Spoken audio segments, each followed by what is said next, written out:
Hi, all. The plenary is over, so they're making their way up. Hopefully within the next 5 minutes we should be able to start.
스탠디드 스코어 340.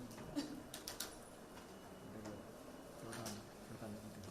내지는 흑인 형님 모르겠네. 그쵸. 형님은 못 이기죠. 총 못 이겨. 걔도 물만 먹고 안 먹죠.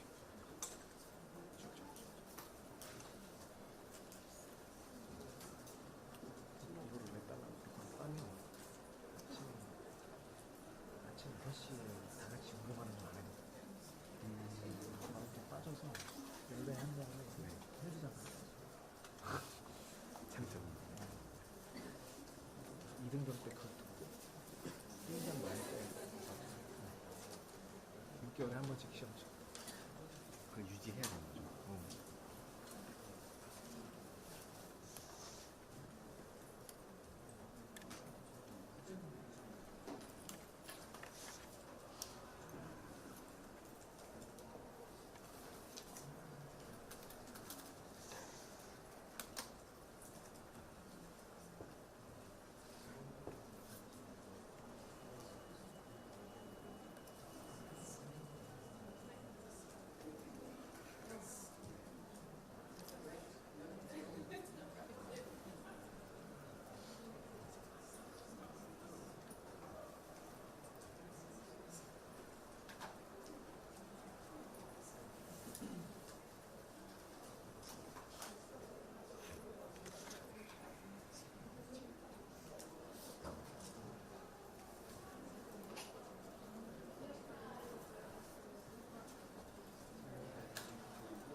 right.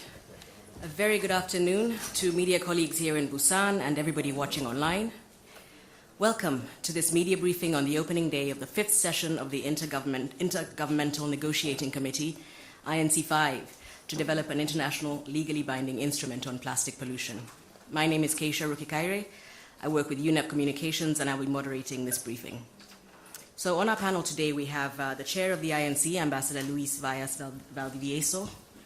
We have Ms. Inge Anderson, who is the Executive Director of UNEP. We have Ms. Han Min Young, Director General for Climate Change, Energy, Environment and Scientific Affairs for our host Ministry of Foreign Affairs. And Ms. Jyoti Mathur Philip, who is the Executive Secretary of the INC. Now, before we get to our speakers, I'll just run through a little bit of housekeeping. We have about 45 minutes available, and we hope to use most of that, half that time for questions. The session is being live streamed on UN Web TV, and simultaneous Korean interpretation is available. If you require it, you have headsets on your seats. Korean is channel 1 and English is channel 2.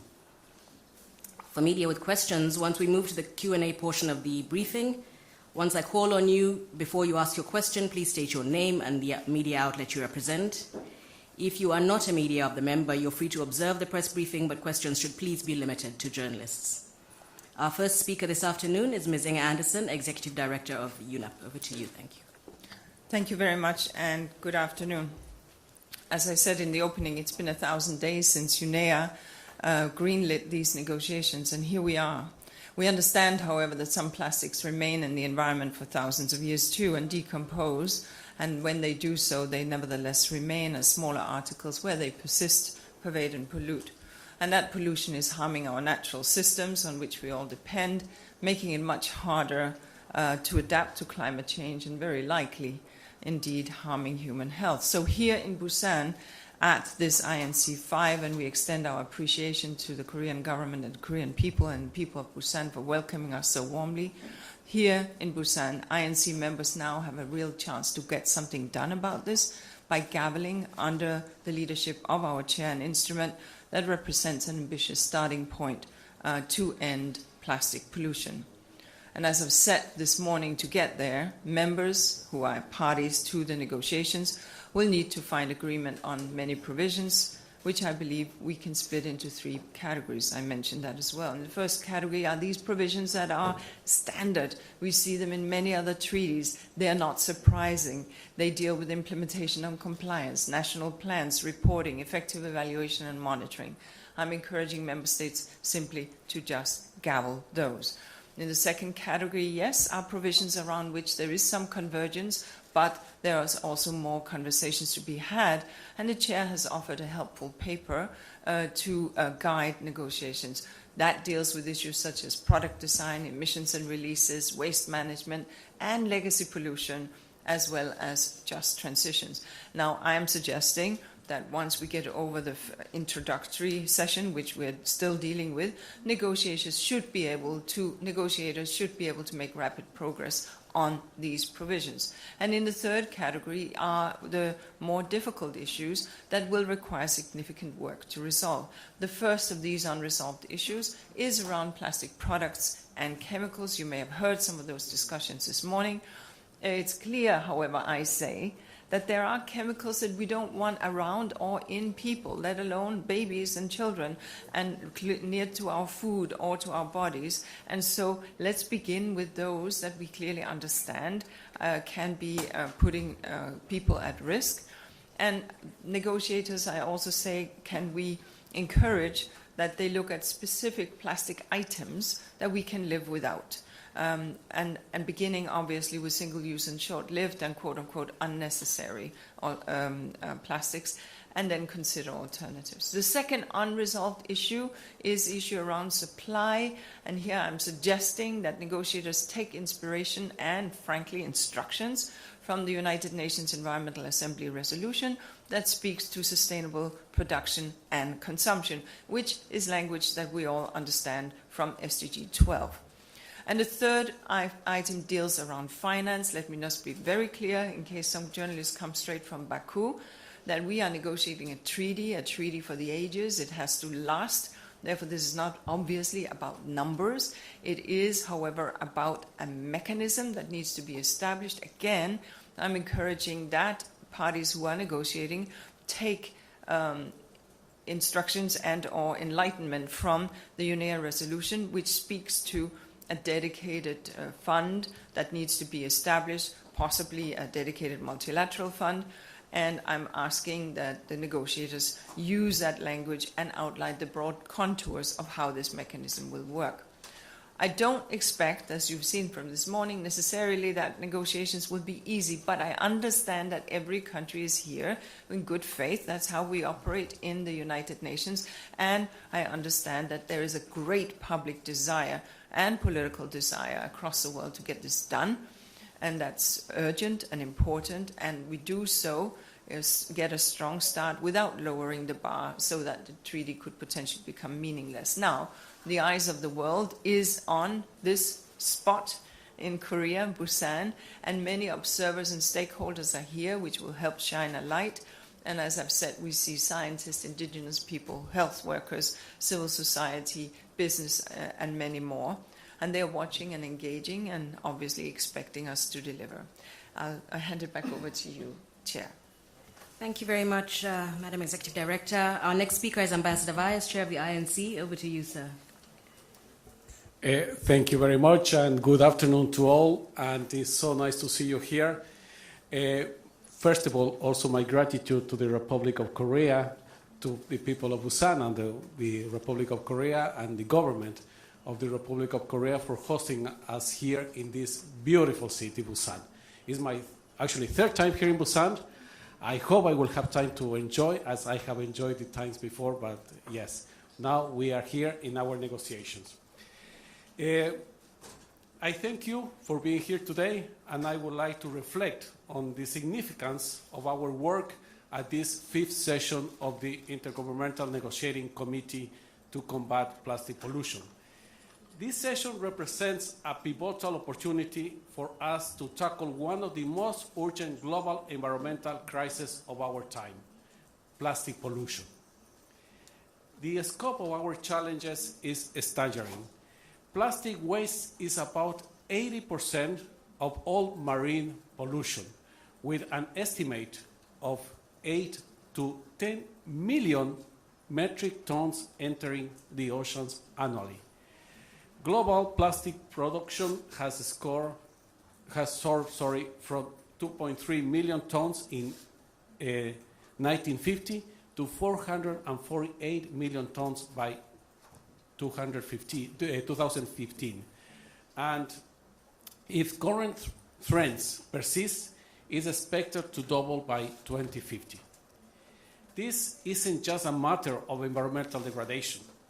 The economic costs are profound, with ocean plastic pollution imposing an estimated annual burden of $2.5 trillion of the global economy. The impacts of human health are equally alarming, with microplastics detected in various human organs, raising concerns about serious health risks, including cancer and reproductive issues. These numbers highlight why this treaty is essential. It is so important, not just for protecting our planet, but for safeguarding human health, supporting sustainable economic development, and promoting innovation in the plastic industry. This global crisis demands a global solution, which is why we are here in Busan today and we will be working this week.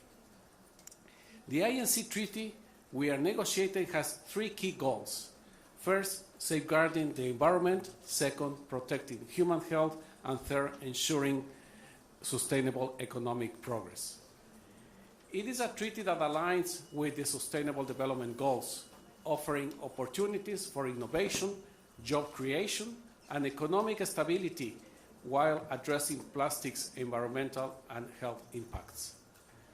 Importantly, it is also aiming to protect the most vulnerable among us, women, children, indigenous communities, and those in coastal and risk areas by addressing the damaging effects, for example, of toxic chemicals in plastics that contribute to diseases and disorders. This is a member-driven negotiation. However, we are working hand by hand with UNEP, and I thank you very much to the Executive Director for all the extraordinary work from UNEP and also from the Executive Secretary and from Jyoti Mathu-Philip and all the team in the Secretariat. And also we work with environmental organizations, international agencies, scientific community, private sector, civil society, academia, NGOs are here with us, continuing and contributing with their insights, evidence, and ideas. They have contributed with their views to governments since our INC process started on the first day. Our discussions have been enriched by diverse perspectives and grounded in the realities faced by communities worldwide. We all have a role as negotiators, individuals and consumers. Plastic pollution affects all of us, and we each have a stake in its solutions. As governments, we are tasked with creating a treaty that transcends borders and sets a new standard for global cooperation. Our responsibility is to ensure this treaty becomes a transformative tool to end plastic pollution, and we are working to do so. Achieving consensus will require relentless effort, bold political will, and a shared commitment to the mandate established 2.5 years ago in UNEA 5.2. Together, I'm optimistic that we can craft a treaty that delivers real change, protects the planet, and secures a healthier and more sustainable future for all of us. I thank you very much. Thank you very much, Ambassador. Next, representing our very gracious host country is Ms. Han Min Young, Director General for Climate Change, Energy, Environment and Scientific Affairs in the Ministry of Foreign Affairs. Thank you.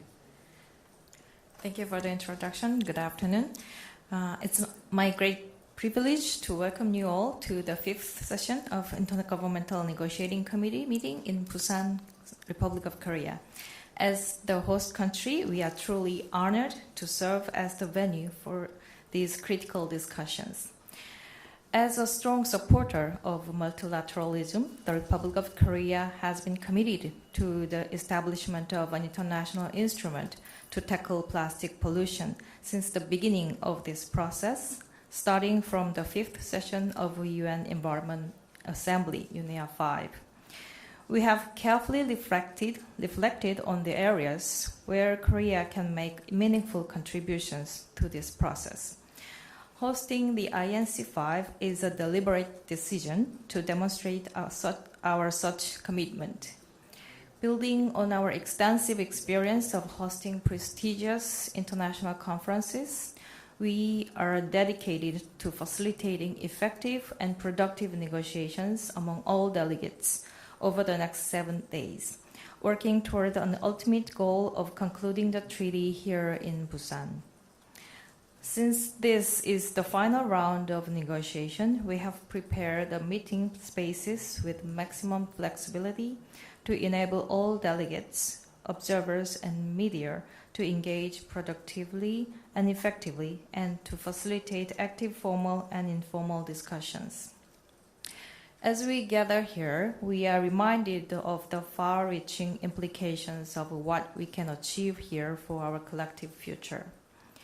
Korea remains steadfast in its commitment to a legally binding agreement that addresses the full life cycle of plastic from production and consumption to waste management. Korea is ready to play a constructive role in the negotiations, leveraging our experience in waste management policies and advanced resource circulation system. Differences in views still remain on key issues, including plastic production, control of plastic products and chemicals, and the financial mechanism, among other things. This is no small task, and it's only through hard work, mutual respect, and unwavering determination that we'll achieve our goal. Korea stands ready to work with all member states to build bridges to narrow gaps and foster consensus. We are also hosting various side events under the theme of Rethinking Plastic Life at the second exhibition center of BEXCO here. We hope this will be a forum where multi-stakeholders actively communicate their insights and ideas on resource circulation policies and technologies. Korea will facilitate the discussion by sharing our expertise and experience in relevant areas such as the extended producer responsibility system, which has been in place for more than 20 years in Korea. Tackling global plastic pollution is a shared responsibility that humanity can no longer afford to delay. I hope INC 5 will serve as a milestone achieving this historic outcome here in Busan. Thank you. Thank you very much, Director General. And our final speaker is the Executive Secretary of the INC Secretariat, Ms. Jyoti Madhav-Philip. Thank you. Thank you. And good afternoon, everyone, and thank you for joining us today as we open the 5th session of the Intergovernmental Negotiating Committee on Plastic Pollution. First, I would like also to extend my deepest gratitude to the Republic of Korea for hosting this session, and to Ms. Han, who we have worked with very diligently over the last 1 year to make sure that we get here, and also to the city of Busan for its warm and gracious welcome. This hospitality, I'm sure, will inspire us to embark on this week of historical negotiations with a good conclusion. Since the adoption of the UNEP Resolution 514 in 2022, courage and determination and the strong community we have built have carried us to this pivotal moment. In just 2 ambitious years, we have made remarkable progress, and I'm confident that these same qualities will guide us as we work together here in Busan. The forecasted attendance at this session is remarkable and also inspiring. More than 3,800 participants have registered, and a diversity of views and voices are represented here from 177 countries and over 600 observer organizations, and of course yourselves, with such impressive media attention highlighting the shared responsibility we all have to find solutions. The live schedule is available on the INC website, presenting the plenary sessions and contact groups and other important updates and notifications.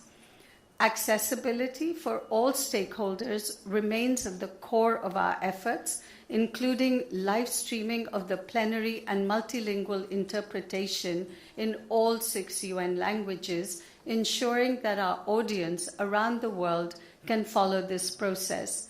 In addition, the session's documents will continually be updated and available on the INC website. I want to take a moment to acknowledge the leadership of the INC chair, who has guided and supported us since taking the responsibility at INC 3 in Nairobi a year ago. As always, I and my team in the INC Secretariat are here to support every step of the way, and we have assembled an experienced team from across the UN Environment Programme and multilateral environmental agreements to ensure that this session is productive, inclusive, and transparent. This is a defining moment in our journey, and the expectations for this session are very high, and together we will work to meet these expectations with focus, collaboration, and ambition. And as the Executive Director and the Chair have said, let's get it done. Thank you. Thank you very much, Executive Secretary, and thank you to our panelists. So we'll move swiftly on to the Q&A portion of the briefing. Please walk over to the mic if you have a question. The mics are in the aisle.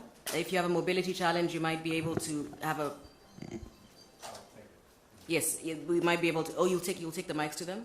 Okay, sure. All right, great. There we go. So just raise your hand. Let's see. We have this gentleman over here.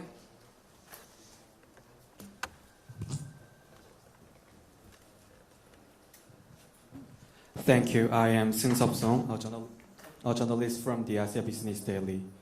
It is truly meaningful to witness the progression of the plastics reduction treaty here in Korea. I would like to direct my question to the chair, and I will ask them in Korean. This should be said. 주최국인 한국이 플라스틱 협약에 어떤 자세로 임하는지, 그리고 한국의 플라스틱 정책에 대해서 어떻게 생각하는지 질문하고 싶습니다. 한국은 이번 협상에서 플라스틱 원료 생산 감축 의지를 적극적으로 드러내고 있다고 평가하시는지, 아니면 한국의 역할은 중재자에 가깝다고 평가하시는지 궁금하고요. 두 번째로, 한국의 환경부는 플라스틱 소비에 있어서 강제적인 방식이 아닌 자율적인 방식으로 감축해야 한다는 입장을 계속 드러내고 있습니다. 이렇게 플라스틱을 자율적으로 줄여나가야 한다는 정부의 정책에 대해서 어떻게 평가하십니까? 감사합니다.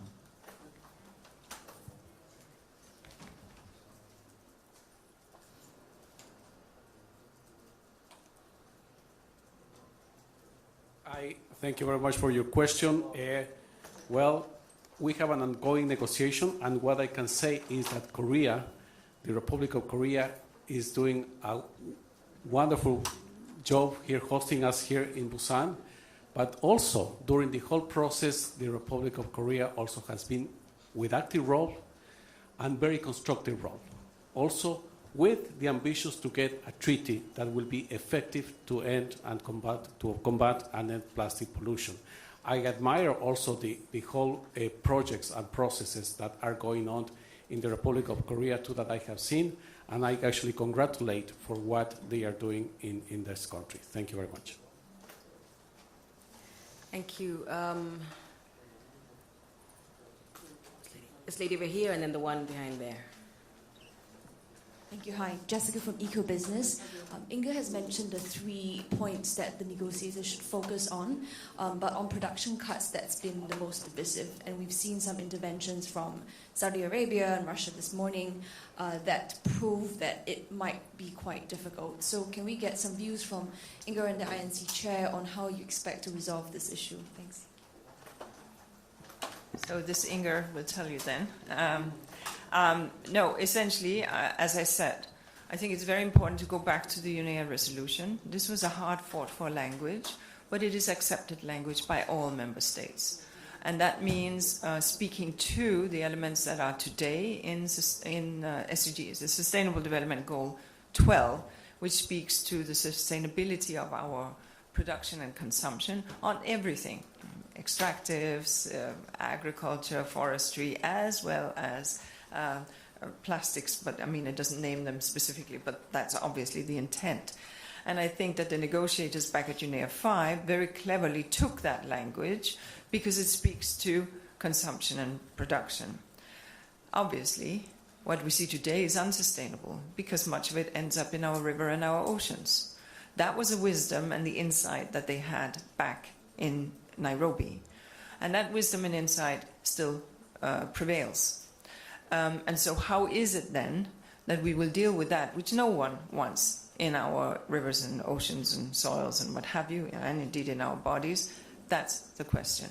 Which is why I have consistently said, let's start with a focus on that which ends up in the environment.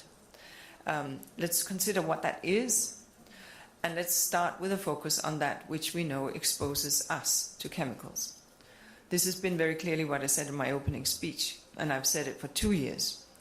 There are many other things we can begin to look at, the right to repair, all of those other elements that I think we all understand, but what ends up in the environment, it has to be our primary purpose within the life cycle approach. If that is the key, and if there are elements that we understand, articles that we understand are frankly not needed, that would be a good place to start.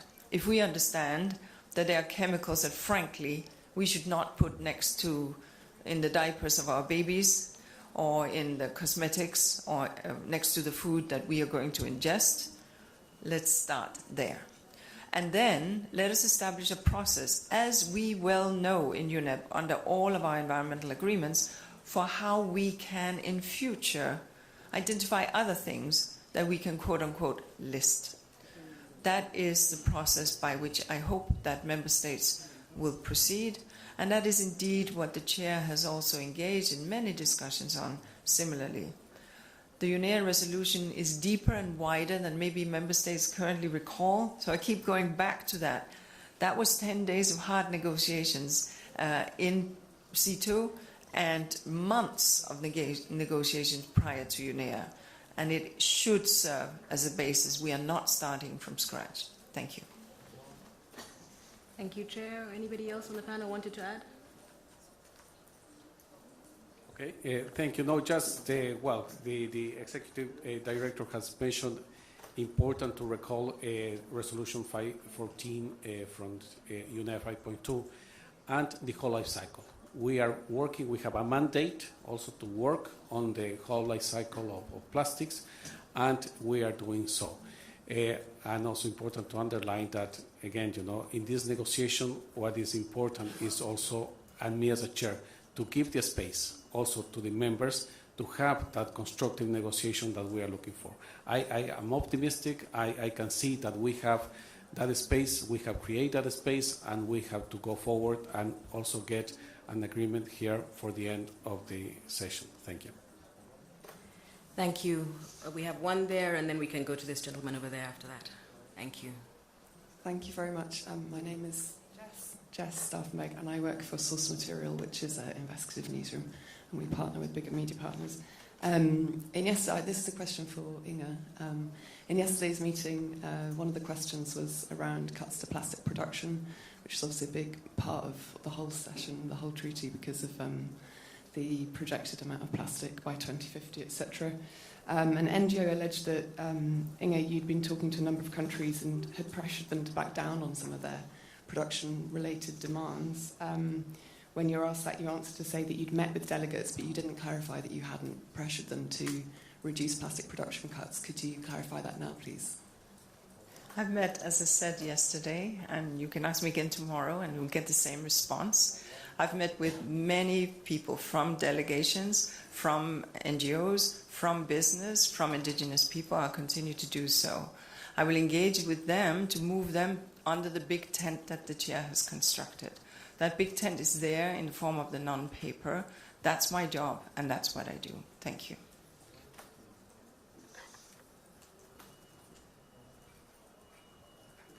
Hello, this is Dr. Hwang from News One.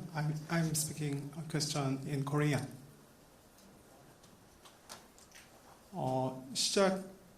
이번 회의가 시작 부분이긴 하지만 의미 있는 성안에 도달하지 못할 것이라는 말이 벌써부터 나오고 있습니다. 혹시 그렇게 된다면 내년 외교전권 회의 전에 소회의 등 추가 회의를 할 가능성이 있는지 궁금합니다. 또한 치열한 논의를 하겠지만 구체적이고 전향적인 성안을 하길 원하는지 아니면 선언적이라도 모두가 참여할 수 있는 좀 더 제너럴한 성안을 원하는지 궁금합니다.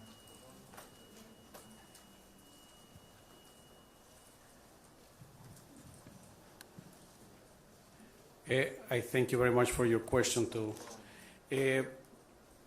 I'm confident that we will reach an agreement here in Busan for the 1st of December. And I'm confident that that text that we will agree with the member states here in Busan will give us the path to combat and to end plastic pollution with credible rules. You have to consider that this will be a living document. We need to keep this convention, the future treaty, the future convention alive, strengthened in the future, getting stronger and stronger. We have heard scientific evidence, scientific data, and we need also from the science, from academia, also solutions and possible solutions. And that develops day by day. That we will receive, and we will keep receiving more information, more data, more also solutions to what we are facing with this crisis. I'm confident that we will finish here. I'm confident that we will have a treaty or text for a future treaty here at the end of Busan, of our session in Busan. Thank you. May I just add that I think that I completely want to endorse what the chair has said, and we are only in the first few hours, so let's not discard things before we get into the 63 hours that the chair counts, plus some night hours maybe. And obviously, once the treaty text is agreed, it is a treaty text that will stand and will stand the test of time. The way that the multilateral environmental agreements work is, of course, that they're not changed, but that each COP adds dimensions of an asks, and I think that's what the chair intended to say, that the document makes the base, but as you know, each COP will add other demands, other elements, and that's how it works. We at UNEP are the proud host to 17 conventions, most of them you will know, and many of them, well, some of them are 50 years old, others are younger, but the point is they act as the initial document acts as the final, the first initial base text to start the work, and then COPs add additional requirements as we go along. Thank you. Thank you. This gentleman over here first, and then the lady on the same row. Matteo Civellini, Climate Home News. You've underlined, this for the INC chair, you've underlined many times how the time here is very limited, and you proposed your non-paper as a basis to fast-track negotiations. Many countries rejected that approach, the non-paper this morning. How big of a setback is this for the negotiations, and what is the way forward you propose? And if I may, a question for the executive director as well. You were talking about how every country needs to act in good faith here. Do you think there are any countries actively blocking any negotiations? And if that's the case, what is your message to them? Thank you.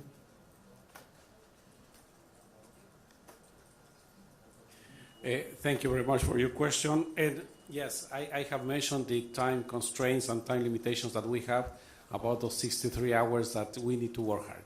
To get to what I was referring before, to have a agreement, a text for the end of Busan, we need to work hard in those 63 hours. We need to go back and start negotiating in our contact groups.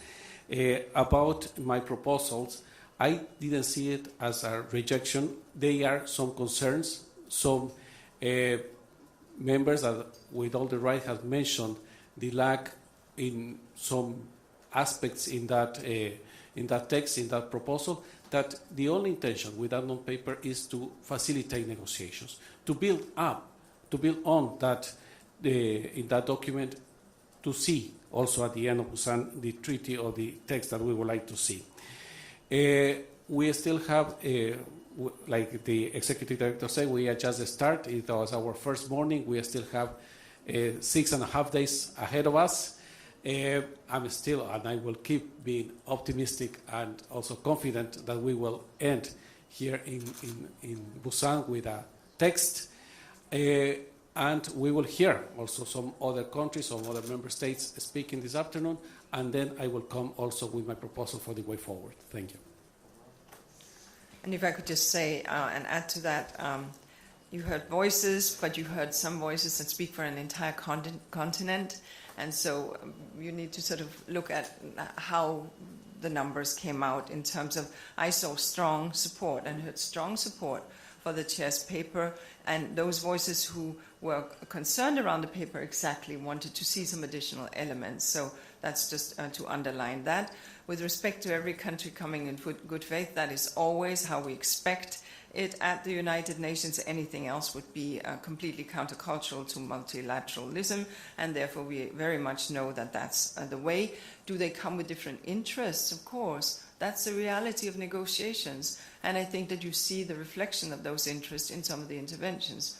But that is why we are here, precisely to address those issues under that big tent that the chair has constructed in his non-paper, as well as in his tireless engagement with all member states.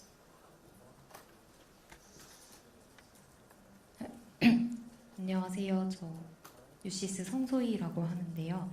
저도 의장님께 먼저 질문을 드리겠습니다. 일각에서는 좀 효율적으로 협약이 도출되기 위해서는 일부 국가는 소외돼도 괜찮다, 대다수 국가만 동의를 해도 된다라는 주장을 하기도 하거든요. 좀 만장일치로 가기에는 시간이 좀 오래 걸릴 거고 구속력 있는 협약을 우선 성화시키는 게 최선이니까.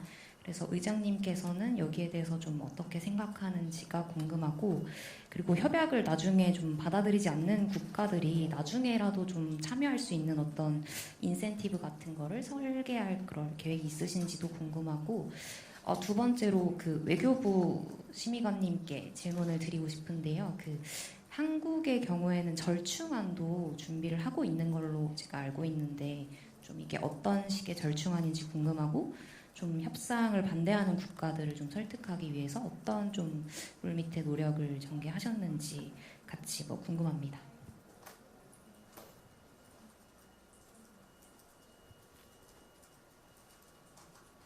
Thank you very much for your questions.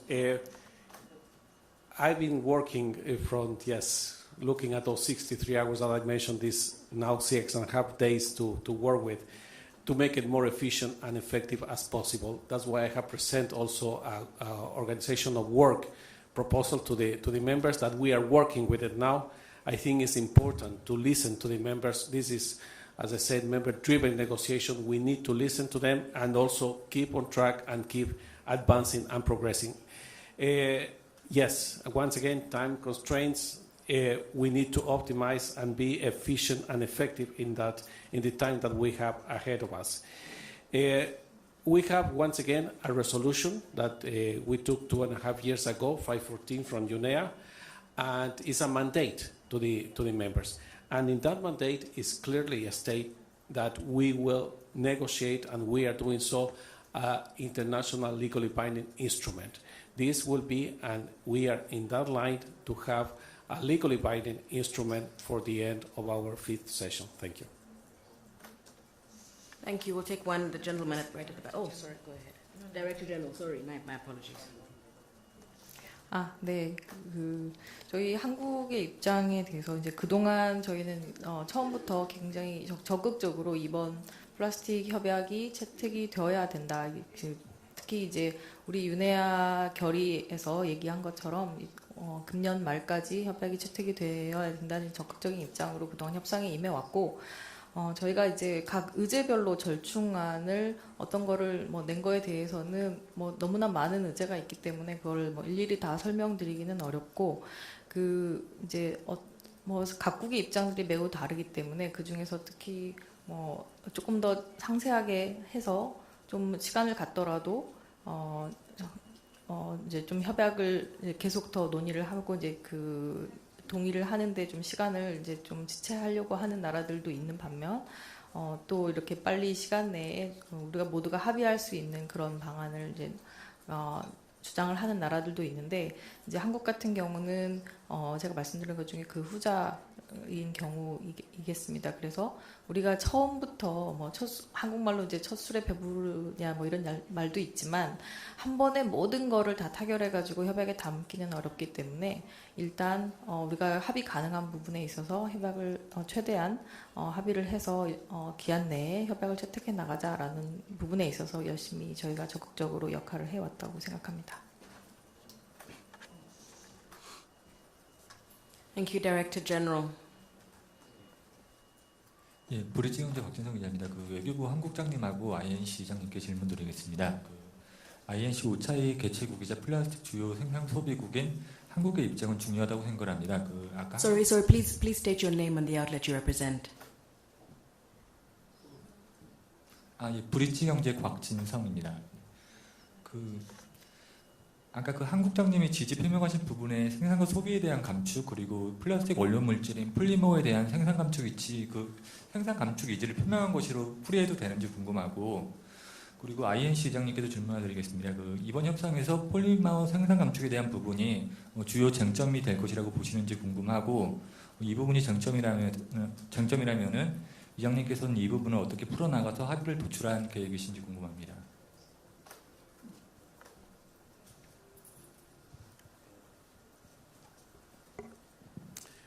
Thank you very much. Yes, as it has been mentioned, there are differences, there are different points.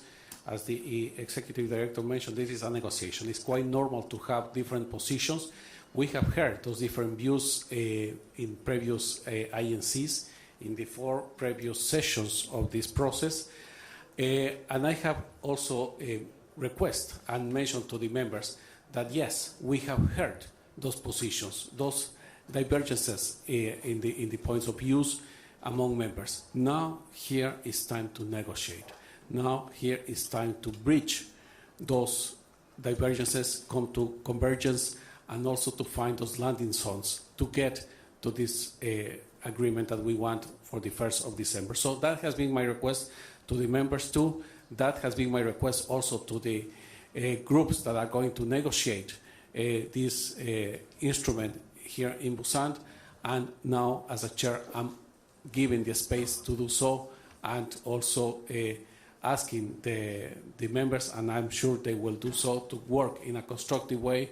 And as chair, I'm also in the hands of the members. Thank you. Thank you. So that's about all the time we have. I'm terribly sorry. We will have to wrap up, unless you have time for one more. One more. I'll give Steve over here, who has been following us since the beginning. Steve Tolokin from Plastic News.